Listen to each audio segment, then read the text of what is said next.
Bonjour à toutes et à tous, c'est Ryubix et nous nous retrouvons aujourd'hui pour une nouvelle vidéo sur les qualifications de la Coupe du Monde 2026 en Amérique du Nord. Pour ce nouvel épisode, nous retournons en Asie pour le deuxième tour de qualification, le premier venant de se terminer il y a à peine quelques jours.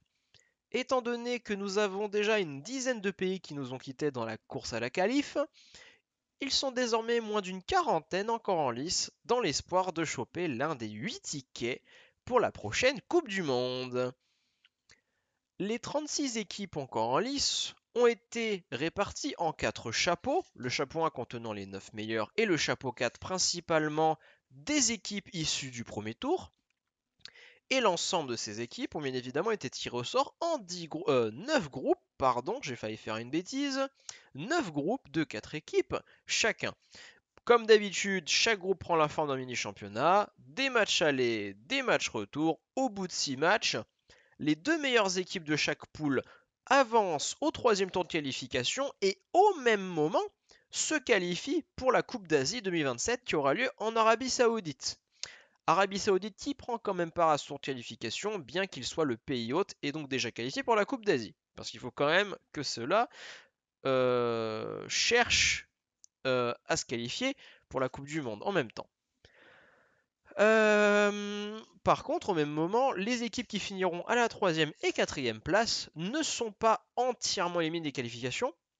Alors, si elles sont bien éliminées des qualifications pour la Coupe du Monde, leur tournée mondiale s'arrêtera bel et bien là, et ben, au lieu d'être entièrement privées de matchs qualificatifs pour les 4 prochaines années, ces quelques nations se qualifieront à la place pour le troisième tour de qualification de la Coupe d'Asie, qui ne nous concerne pas vraiment, mais je tenais à le mentionner pour que vous ayez le contexte. Donc, si une nation ne finit pas dans le top 2, ce n'est pas entièrement grave, car ils auront toujours la chance de participer à la Coupe d'Asie qui se déroule un an après la Coupe du Monde.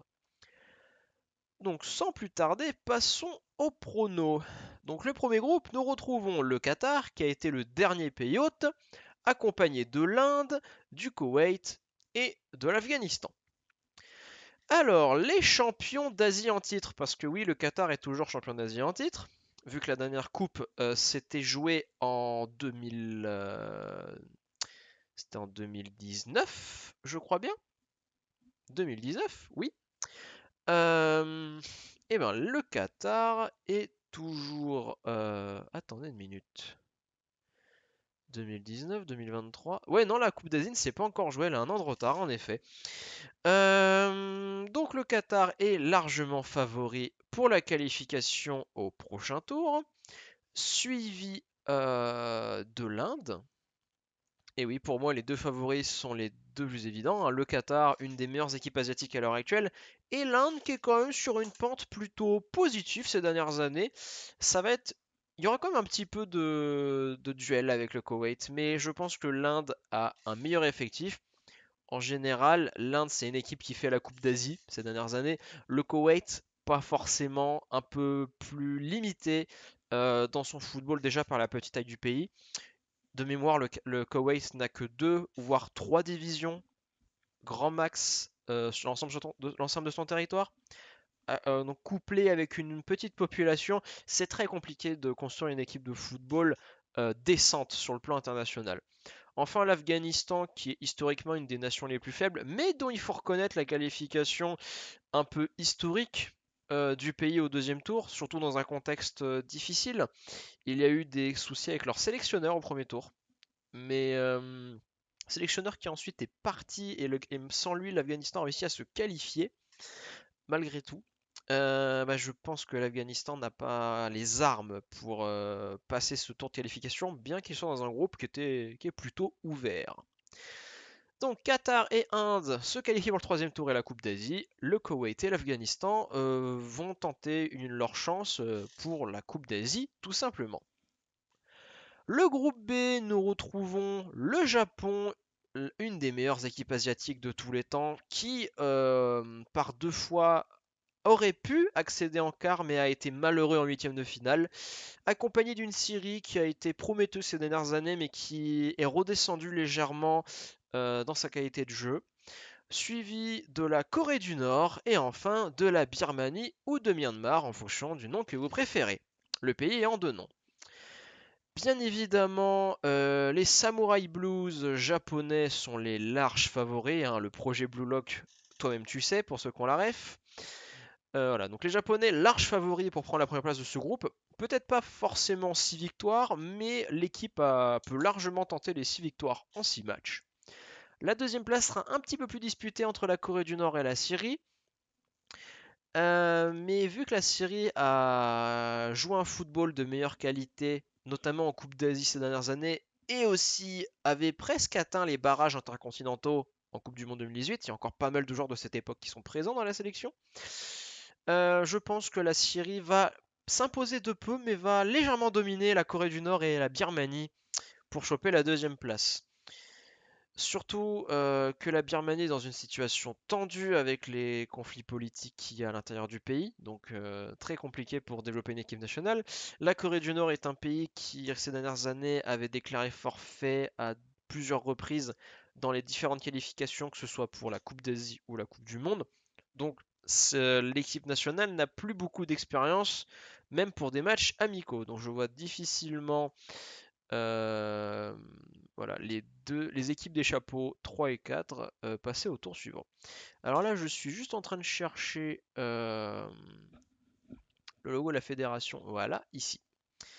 Donc, Japon-Syrie au deuxième tour, Corée du Nord et Myanmar relégués au qualif asiatique.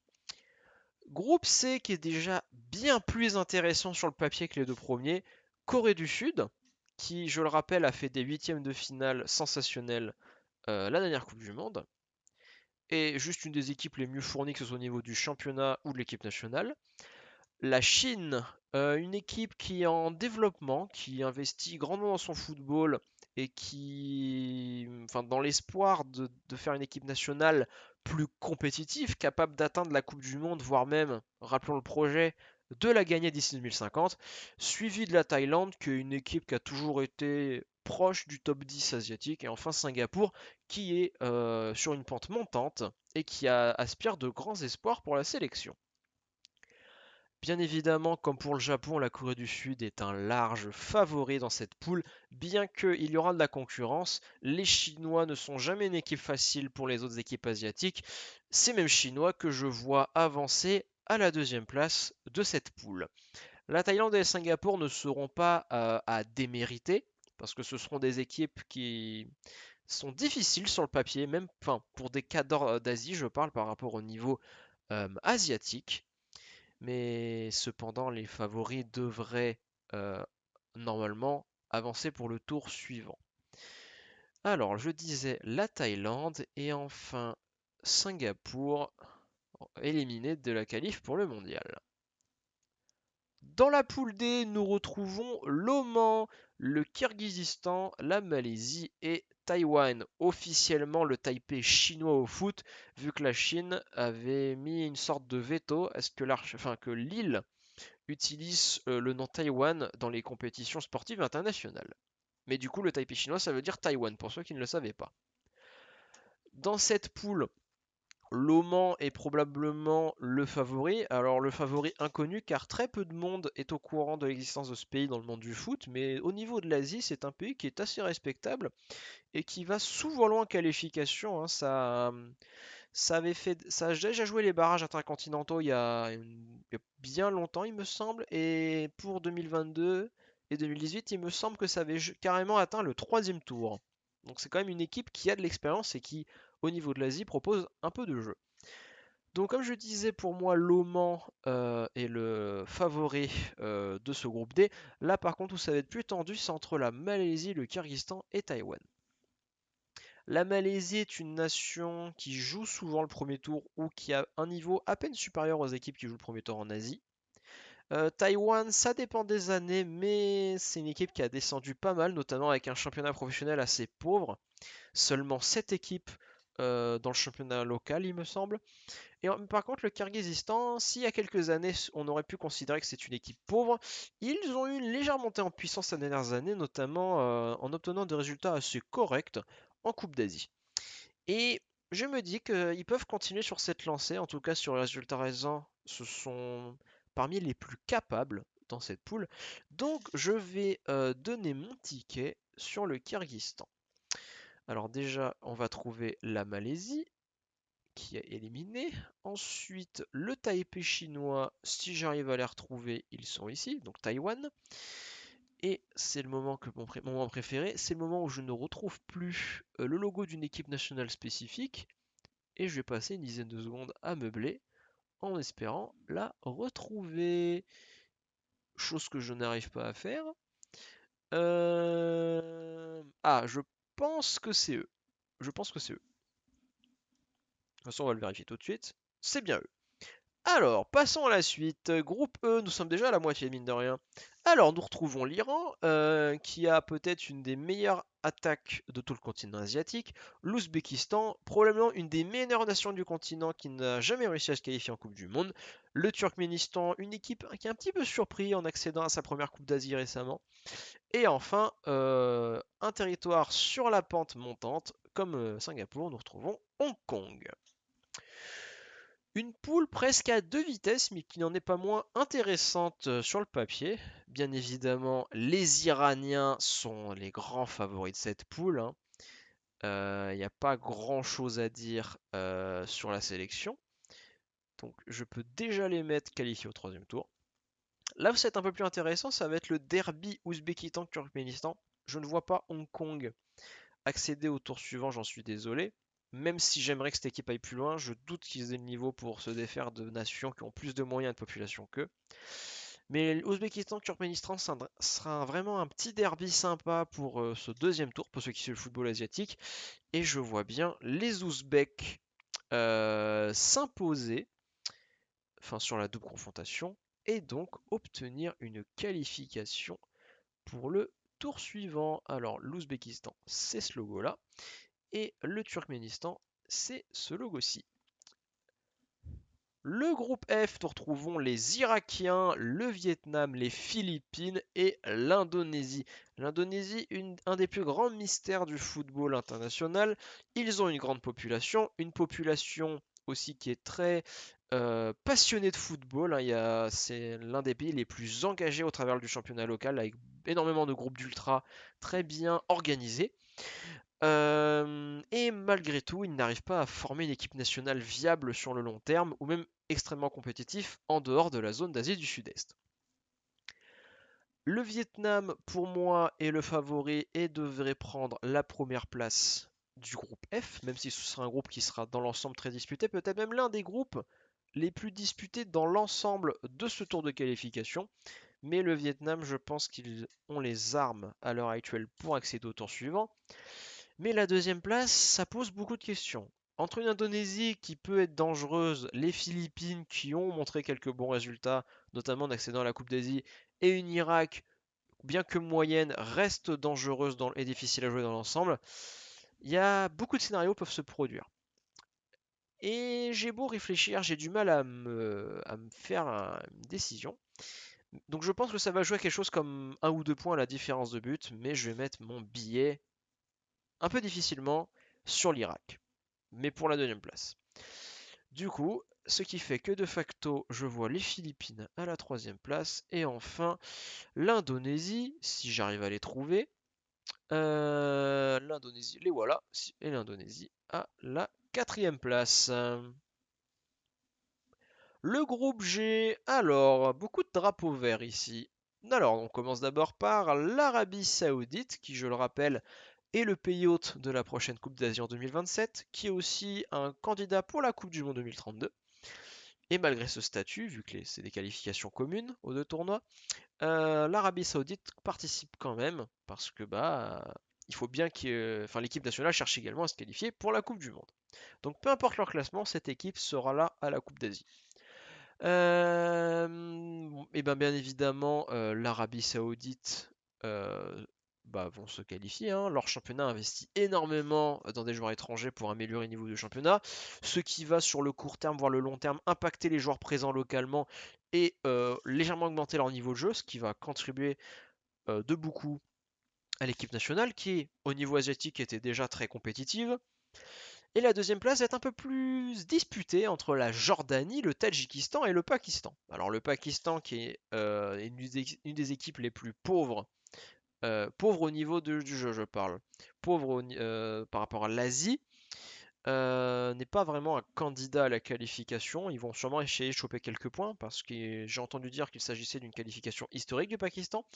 Ils n'ont jamais gagné un match de qualification en Coupe du Monde avant cette année. La victoire au deuxième tour lors de le mois dernier est leur première victoire internationale en qualification de Coupe du Monde. Et le Pakistan va sûrement essayer de continuer sur cette lancée en récupérant une voire deux autres victoires lors de ce tour. Donc c'est une équipe qui a de la motivation, de l'envie, mais je doute que ça suffise. Le Tadjikistan a une équipe assez correcte, mais qui a jamais réussi à faire grand-chose en qualification. Donc je vois bien la Jordanie prendre ce ticket avec l'Arabie Saoudite. Donc le Tadjikistan euh, sera éliminé, accompagné du Pakistan. Le groupe H, avant-dernier groupe, nous sommes bientôt sur la fin. Les Émirats Arabes Unis, accompagnés du Bahreïn, du Yémen et du Népal. Un groupe centré autour de la péninsule arabique, plus le Népal, qui vient de sortir du premier tour. Alors, bon, bah, les Népalais sont pour moi déjà hors concours, hein. En tant qu'une équipe du chapeau 4, je les vois difficilement s'imposer dans le top 2 de la poule. Les Émirats Arabes Unis, par contre, vont avoir quelques difficultés, mais je les vois bien s'imposer, surtout en tant que leader de ce groupe. Donc un ticket pour le troisième tour. Et là où ça va être intéressant, ça va être entre l'archipel du Bahreïn et ce petit pays du Yémen. Les deux ont un potentiel et ont les envies d'accéder au prochain tour. Et les deux ont vraiment leur niveau. Mais j'ai envie de jouer une surprise que je vais peut-être regretter. J'ai envie de voir le Yémen. Enfin, je sens le Yémen qui va peut-être s'imposer de peu et faire une petite surprise devant le Bahreïn pour se qualifier au prochain tour. Parce que dans des qualifications, il y a toujours au moins une surprise dans un groupe et je sens que le Yémen a largement les capacités de s'imposer sur le Bahreïn. Pour conclure cette vidéo, nous avons le groupe I. Le groupe I qui contient donc l'Australie, la fameuse Australie qui avait rejoint le continent en 2006, donc c'est les anciens Océaniens, qui ont d'ailleurs fait un très beau huitième de finale dernière Coupe du Monde. Rappelons-le, ils ont fini deuxième dans la poule de la France, devant le Danemark et la Tunisie. Ensuite, la Palestine, le Liban et le Bangladesh. Palestine et Liban qui, au passage, ne joueront aucun match à domicile sur leur propre territoire, dû au conflit entre Israël et la Palestine. Je ne vais pas m'éterniser là-dessus, mais je voulais quand même mentionner et qu'il faut prendre ça en compte dans les pronostics. La Palestine parce que bien évidemment le conflit se passe sur leur territoire et le Liban car les faits évoqués parlent de probables débordements sur le territoire libanais. Donc ces deux pays joueront leur match à domicile sur terrain neutre. Le Bangladesh, quant à eux, sont comme toutes les équipes du Japon 4 des équipes sur lesquelles il ne faut pas vraiment compter dans les prédictions. Ce sont des équipes qui vont avoir beaucoup de difficultés dans ces poules, donc engranger quelques points pour eux vont être très difficiles. Donc top 2 pour eux, on les met, c'est presque non. Donc le Bangladesh pour moi est déjà hors concours pour cette poule.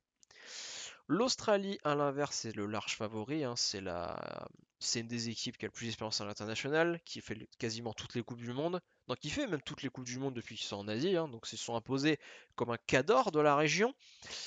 Alors que Palestine-Liban, à cause du conflit actuel, donc d'un contexte étouffant, et surtout que ces deux pays ne peuvent pas jouer leur match dans leur propre stade, ça va rendre les choses plus compliquées et une course difficile pour ces deux nations. Mais à la fin de la journée, je vois le Liban l'emporter de peu sur la Palestine, peut-être un ou deux points ou sur la différence de but. Et le Liban, bien qu'il soit une équipe de chapeau 3, prendrait le devant sur la Palestine et avancerait au deuxième tour. Donc voilà, c'était tout pour cette vidéo de pronostic. Tous les pays que vous voyez en bas qui n'ont pas été mis dans le tableau, ce sont celles qui soit ne participent pas aux qualifications, soit qui ont déjà été éliminées. Rappelez-vous, j'ai déjà fait une vidéo sur le premier tour. Donc il y a déjà une dizaine de nations qui ont été éliminées.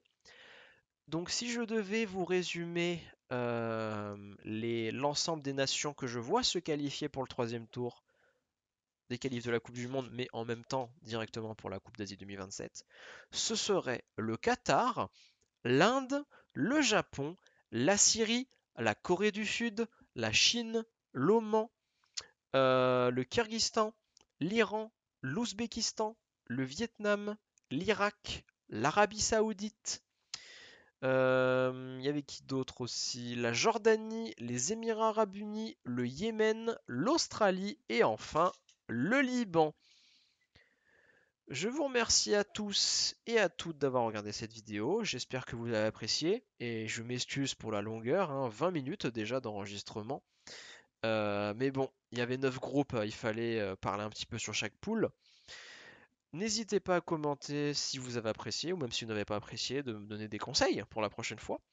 Je vous retrouve dans quelques mois pour les prochains tours de qualification qui débuteront sur l'année 2024 parce que le deuxième tour asiatique et le dernier tour a débuté sur l'année 2023. Et dans le cas où je ne fais pas d'autres vidéos avant la fin de l'année, je vous souhaite une bonne fin d'année 2023 et je vous dis à la prochaine.